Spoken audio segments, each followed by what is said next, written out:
Right, Proud Boys, stand back and stand by. These were the words used by President Donald Trump as a message to the Proud Boys, a far-right neo-fascist group that promotes and engages in political violence. There's no light way to put this, only the truth.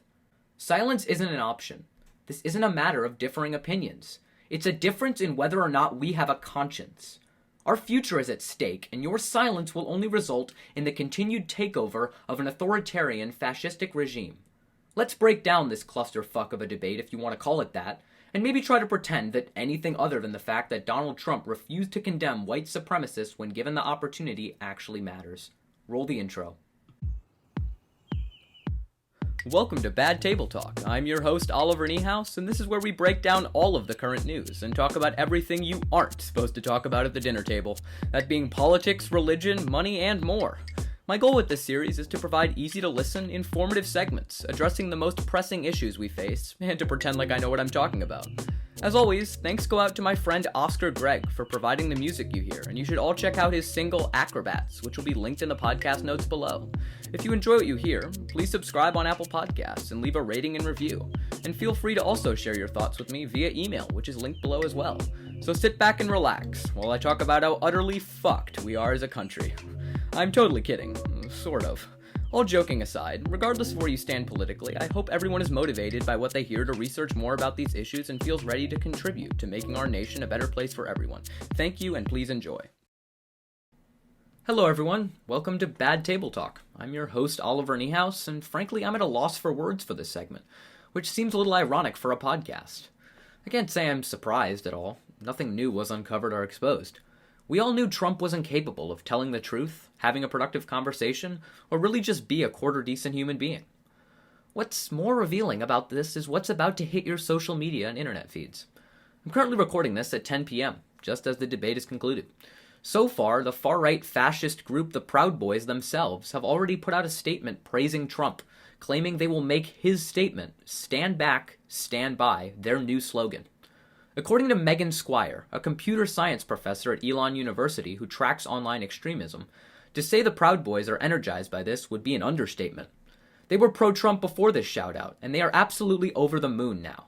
Their fantasy is to fight Antifa in his defense, and he just asked them to do just that. By the time you are listening to this, I guarantee that the Ben Shapiros and Steven Crowders of the right will be rushing to defend these statements. Why? Because white supremacy and racism aren't unique to them either. They just have more clever ways of hiding it, whether it be behind talking so fast that it's harder to spot, or behind pathetic jokes that validate the prejudices of their listeners. These moments are most revealing about you and me, not Donald Trump or the person spewing the hatred, but how we react. The MAGA hat and Trump sign in a yard have always been symbols of white supremacy, but that has once again been solidified. So, honestly, I want to recap this debate and discuss the topics of healthcare, the pandemic, climate change, and the economy. But it seems almost wrong to address these topics when the president just ignited the flames of racism and white supremacy across the nation. I'm still going to go over it because I think it's important, but please remember, these should have no bearing on your voting decision. Those who say they are voting on policy and not character, at this point they are admitting that they don't mind white supremacy. So let's try to weed through all the lies and childish attacks to get at some of the policy that was discussed. So the first main topic of discussion throughout the debate was the upcoming Supreme Court nomination that Trump has made of Amy Coney Barrett. Trump is obviously portraying this as Barrett being very successful, says this is a completely legitimate process, is not in any way illegitimate. Joe Biden obviously has a different take. Joe Biden says that the American people indeed should have a say. Many people have already voted in the election, and therefore those votes should count towards whichever a president gets to nominate a Supreme Court justice. Another integral part of this is that Amy Coney Barrett has written some pieces criticizing the Affordable Care Act, which is something that is very crucial right now to protecting people with pre-existing conditions in the middle of a global pandemic. Definitely some discussion surrounding women's rights. Roe versus Wade was briefly discussed, and interestingly enough, Trump was trying to deny that Roe versus Wade was at all under attack. This is a little bit odd considering back in it's not odd, obviously he would be not being consistent, but back in 2016, he said he would appoint pro-life judges with the desired outcome of seeing Roe versus Wade overturned.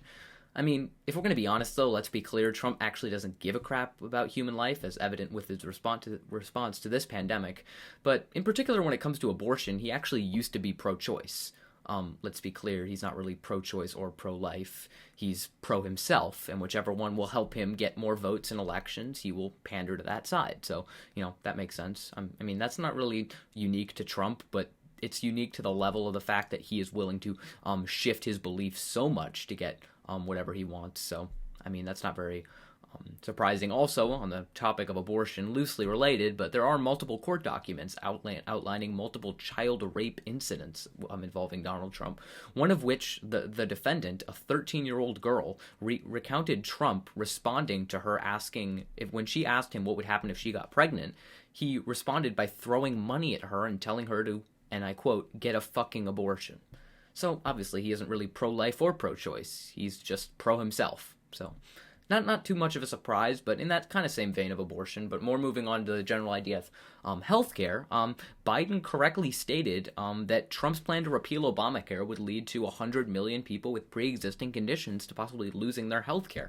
Trump tried to dispute this claim, saying that's a false number, but it's actually true that, in fact, 50 to 129 million people estimated have pre-existing conditions. Now, yes, I do agree this is a large range, but according to this estimate, 100 million is within that margin. So this is not a lie. This is indeed a true statement, and Trump was factually inaccurate.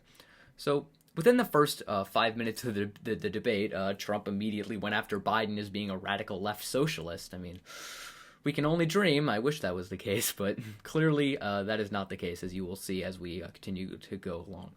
Biden talks about a public option when it comes to healthcare, and that is something that he really touts as something that's important. Clearly, I have issues with that and the Affordable Care Act. If you want to learn more about at least my position on healthcare and something that I've discussed and done research on, you should check out my other podcast series. I'll mention it again when I talk about a different section, but that is called Actually Making America Great. One of the episodes is about universal health care, discussing all the benefits of that. Would suggest you go check that out. Will be linked in the podcast notes below. And Trump keeps talking about, because he's often criticized, because he actually doesn't have a health care plan. He doesn't. He's been trying to repeal Obamacare for years, and he has not released any sort of comprehensive plan whatsoever at all.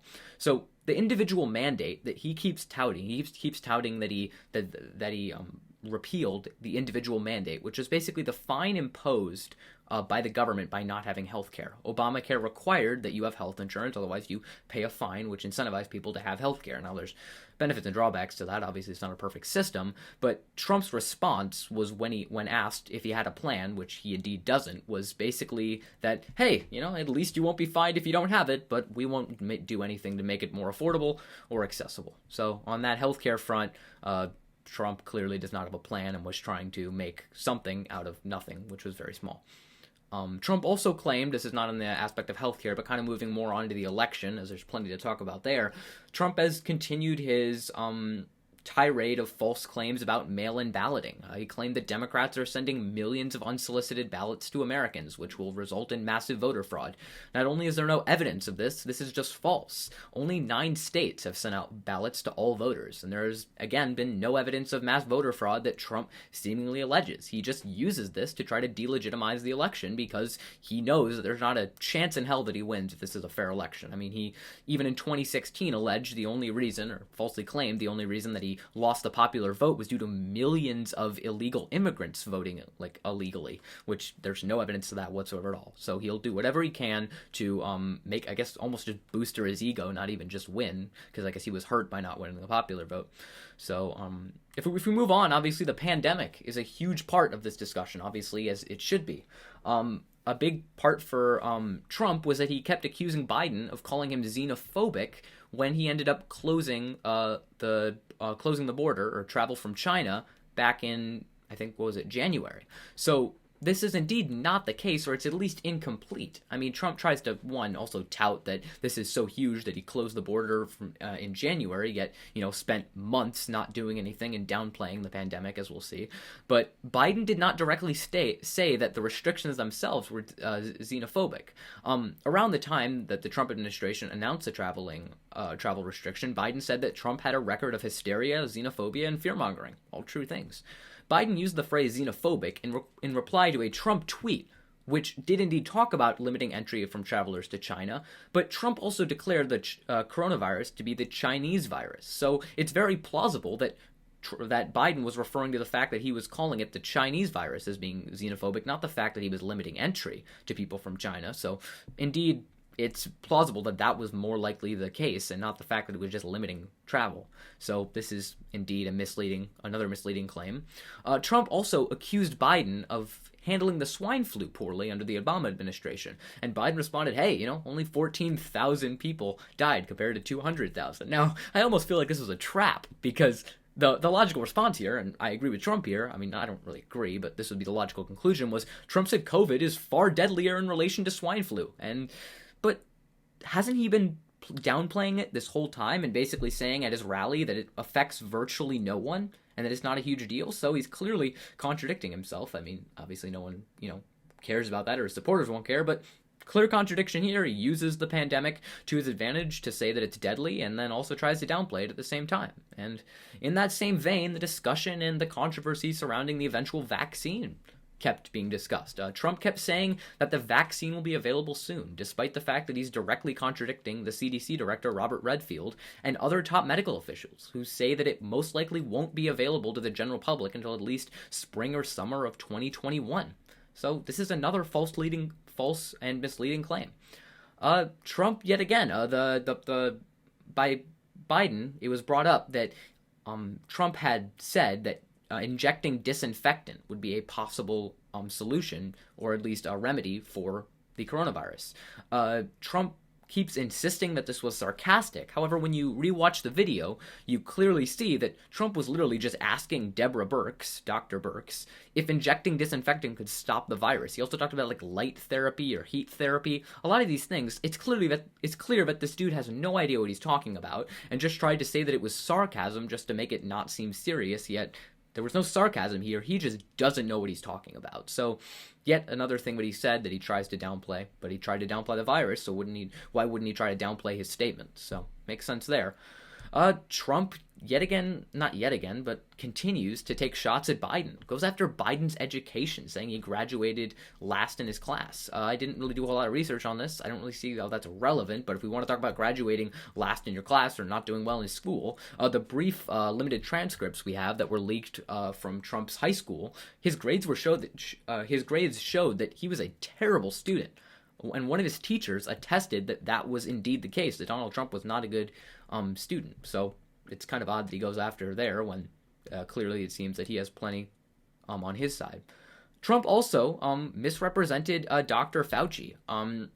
When the discussion about masks was going on, Trump obviously has, clearly tried to discredit masks, despite Robert Redfield saying that if everyone wore a mask, this would be over much quicker, obviously, as well as he actually said that masks were more effective and will most likely be more effective than the eventual vaccine, due to the fact that masks have a 95 plus protection rate, when the eventual vaccine might only have a 70% effective rate. So, he said that. Trump obviously tried to deny this, but also he tried to say that Fauci back in March, or even earlier, said that masks didn't work. This is very misleading. What Fauci was trying to say is he didn't want everyone to go out and buy a mask. The reason is because that at that time we weren't prepared for the global pandemic, clearly because of the inaction of the Trump administration and lack of supplies. But if every single American panicked and bought masks at that time like they bought toilet paper, we wouldn't have enough masks and personal protective equipment at the time for our frontline healthcare workers who needed those supplies in order to treat it. So that was a huge thing that Trump decided to misrepresent, but yet again, not very surprising. He also said that his rallies are okay because they're outside, and that there's no proven spike in cases after his rallies. This is also indeed false. After Trump's original Tulsa rally back in June, cases spiked 2 weeks afterward, which is the incubation period for COVID. So it's not surprising, even if you're outside, getting thousands of people together, many of whom don't wear masks due to his rhetoric that states that masks are not effective and downplaying the effectiveness of them. Yeah, you're going to spread the virus. And the fact of the matter is, Biden touched on something that was very important. There were incidents at Trump's rallies where people would walk up to him after his rally and be like, yo, no, social distance, don't get too close to me. I mean, like, look, the dude knows the virus is dangerous. He doesn't want you to get close to him because he doesn't want to get the virus because he knows he's at high risk. But he doesn't care if you get it. He just cares about your vote. He cares about if you vote for him, not if you're safe. And this story makes complete sense with how he's handled this entire virus. He cares about the economy. He doesn't want to create panic, not because he doesn't want to create panic for you. He doesn't want to panic the stock market. And yet again, he did anyway, and the market crashed because you have to deal with this. And he decided if he tries to delay it, bad things won't happen, which is clearly not the case. So Trump says that he built the economy, and we'll get into that in a little bit. This was really just a continuation of the Obama economy, which I'll touch on in a second. There's also the discussion, obviously, around the recent dropping of the article from the New York Times about Trump's tax return, or not tax returns, but rather that the fact that he's paid almost no federal income tax over the past decade. So he clearly just avoids the question when prompted with it, but then he says he's paid millions on income taxes. Now, he may have paid much more money on other taxes, but when it comes to income tax, he has paid less than the average school teacher when it comes to income taxes, and yet again refuses to release his tax returns, which doesn't make a whole lot of sense. He keeps saying that he will release his tax returns when they are off audit. The interesting thing is the IRS is only auditing what you give them. So if we're finding problems with what he's giving us, that most likely means that the picture is so much worse. This is like the whole transcript he had with the Ukrainian leader about telephone calls involving negotiations involving the election and such, in which he had an opportunity to redact the information, yet there was still information that was incriminating. So even the stuff that he gives us is incriminating. Therefore, we can only imagine what he's withholding. And this is also true with his taxes. There's much likely a lot more information about fraud and evasion and stuff of that sort, in which the state of New York already says they have him on. So it's very likely if he loses this election or doesn't get reelected, I am predicting that what will happen is he will resign. Pence will most likely pardon him of any obstruction charges or anything found federally or violations of the Emoluments Clause, things of that sort, violations of the Hatch Act for hosting his White House, the RNC, the Republican National Convention, which is a partisan event at a taxpayer-funded location, which cost the taxpayers money. That is a violation. I'm sure he will be pardoned of all of that by Pence in the time between election and until he is out of office through the inauguration. Now, whether that happens this November or in 4 years is, anyone's decision. I don't think there's a chance in hell Biden wins, and that's because of the fact that I don't think it's going to be a legitimate election, because Trump has been downplaying and delegitimizing this election ever since, and said that he will not accept the results of this election or put that highly in question. So clearly, we have no idea where this is going to go. But when it comes down to it, it's very likely that there are many crimes. But getting onto that, the state of New York still has him on tax fraud. So it's interesting, the mob, or Al Capone, they went to jail for tax fraud, tax evasion. So Trump, who has engaged in much worse criminal activity and obstructed justice and refused and blocked witnesses from testifying, may just end up going to jail for tax fraud. So it's interesting how that works. So Trump also then goes on to talk about how this was the slowest recovery since the Depression, or not this recovery, but rather the recovery from the 2008 recession, which Biden was instrumental in. He actually led the recovery. This is very misleading because recessions that recover slower actually often lead to prolonged economic prosperity. What I mean by this is, for example, the Depression of 1920 that actually no one knows about because it recovered very quickly. It recovered very quickly because the economic foundation for recovery was not laid well. Because due to the lack of government involvement, despite it ending quickly, there wasn't a strong foundation set. And thus, less than a decade later, there was the Great Depression. So clearly this is a misleading claim. With the 2008 recession, greater government stimulus was given to many industries, such as the automotive industry, which allowed them to keep jobs in America instead of outsourcing them. So Obama passed, or at least helped author and push through, the Dodd-Frank Wall Street Reform and Consumer Protection Act. This gave government aid to banks and businesses, which kept them open. Since 2011, and up until February of 2020, there were 113 months of positive economic growth, and 77 of those were under Obama. So Trump didn't build the greatest economy like he always claims. He simply just sustained its growth until February when his own inaction involving the virus trashed it.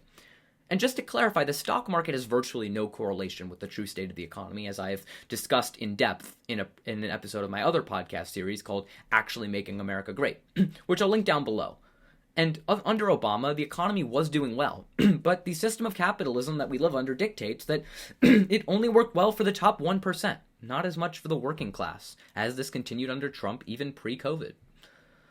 The stock market doesn't really relate to manufacturing, so when he keeps talking about the stock market in relation to manufacturing job, this doesn't have any correlation.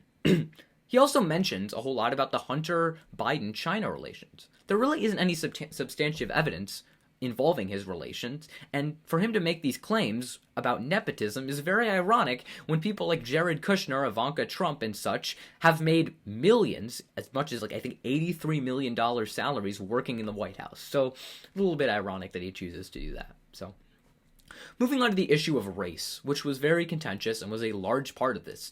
Something that Biden said that, frankly shows that he's just a moderate and not as, progressive on this issue was he described the policing system as having a few bad apples. This is an argument that is used not only by Biden but also by conservatives. Many conservatives say it's just a bad apple, and not actually stating and showing and saying the fact that the system itself is corrupt. The system itself is designed to do this. So this is just Biden not having the progressive push that obviously many of us would be looking for. This is not a dig at Biden. I mean, technically it is, but I mean, it goes down to the fact that Biden just is not the progressive candidate that we're looking for. But, it takes time. As I've said before, the reason that for the left, this is so important that Biden wins this election, although I think that's hard to believe, is that we need someone to expose the issues of neoliberalism and capitalism. Because right now under Trump, everyone's just going to blame all of the problems in the United States on Donald Trump, and not the fact that even under Obama, and even when Trump's gone, income inequality, people not having health care, people not having a, sustainable job is not predicated on Trump. It's predicated on the system that we live under. And that will only be exposed if Trump is gone and the problems persist. So that is why a Biden presidency is so important, especially for people on the left and just in general, is to show that it's not Trump, but rather the system that is deeply, deeply flawed. So Trump also, Biden went on to condemn the riots, which, there are some different, viewpoints on that. If you look at it, it's very interesting to consider why the riots are happening. It's very easy to say, oh, no violence, no violence, no violence. I mean, look, our country was founded on violent revolution. You don't really see a whole lot of conservatives going out of their way to condemn the Boston Tea Party or stuff like that. I mean, if we look at something like Sherman's March to the Sea, in order to end slavery, basically the Union marched through the South and destroyed acres and acres of government property, and even just killed women and children. Which you can say obviously some of that is heinous, but it also led to the abolition of slavery. So there is some trade-off, and that violent revolution, not just revolution, but rather violent resistance, is many ways and is the, vehicle for change throughout our history. So moving on from that, Trump also, as I'm sure you've seen, has ended racial sensitivity and white privilege training. He said that these were a waste of money because, of course, that's something he would say, that, teaching people that there are injustices within our society is clearly it's racist. That makes absolutely no sense. I mean, as we see with his other comments, we will definitely see that this makes complete sense. Trump doesn't like that America is portrayed in a very racist lens. Well, I'm sorry that you don't like history. That is just the case. So Trump doesn't like the history, keeps talking about American exceptionalism, which idealizes America and doesn't actually acknowledge the flaws and the deep deep systemic injustices that still exist within our society today. So that is still very important. So that is just another thing that when it comes down to this is just very, very evident of obviously the racist nature of Donald Trump, if that is not made more evident, as I've talked about in the intro and we'll get into in a second. Also, Biden states that he doesn't want to defund the police. However, this is very odd because Biden says he doesn't want to defund the police, but then literally talks about like a portion, like re-representing or like distributing funds to different programs, to social workers, to things of that sort, which is literally what defund the police means. Defunding the police means reallocating, that's the word I was looking for, reallocating the money to different places, different departments, different, I guess, locations to which they can better profit from that money. And therefore, police are not overburdened by having to deal with, domestic violence issues, not only violent crime, but also nonviolent drug offenses. All of these things, there's many more, but like truancy, things of that sort. If police don't have to deal with all of that, then they can actually be more focused on what they're meant to do, which is to like handle violent criminals, not all of these other things. So Biden kind of said he doesn't want to defund the police, but then described a process in which defunding the police happened. So I'm not really sure where that goes, but anyway. So then we get to the probably the standout event, and rightfully so. When discussing all of these riots and injustices, Donald Trump, and at least this is asked by Chris Wallace, because there were many far-right groups, the Boogaloos, and one of the groups, Trump doesn't condemn their actions, doesn't condemn white supremacy. He, in fact, tells the Proud Boys, which is, as I talked about, a neo-fascistic organization that promotes and engages in political violence, he tells them to stand back and stand by.